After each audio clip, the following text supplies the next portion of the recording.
మన దేవుడు ఎంతటి మహోన్నతమైన దేవుడు అండి. మన దేవుని ప్రేమ ఎంత అద్భుతమైన ప్రేమ అండి. శత్రువును సైతం ప్రేమించేటువంటి ప్రేమ. మాటలు చెప్పడం చాలా సులభమే. స్టేజ్ మీద ఎక్కి మైకిస్తే గొప్ప గొప్ప మాటలు చాలా చెప్పొచ్చు. కానీ ఏమైతే మాటలు చెప్పామో దాని ప్రకారం మనం జీవిస్తున్నామా అనేది చాలా ప్రాముఖ్యత.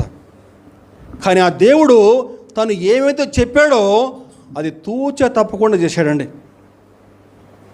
పాపం లేకుండా ఎలా జీవించాలి, పాపం లేకుండా జీవించండి అని చెప్పాడు. అదేవిధంగా తాను పాపం లేకుండా జీవించాడు.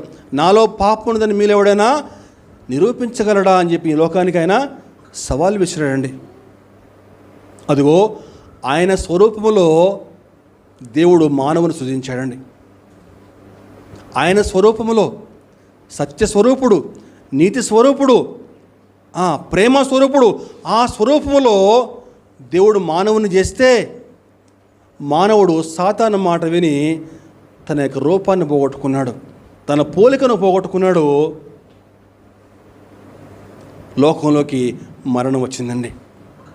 తిరిగి మళ్ళా నువ్వు ఆయన రూపంలోకి వెళ్ళాలని చెప్పానంటే, ఆయన పోలికలోకి నువ్వు రావాలని చెప్పండి. నీ ముందు ఒకే ఒక మార్గం, ఆ మార్గమే యేసుక్రీస్తు. దేవునికి స్తోత్రం. హల్లెలూయా.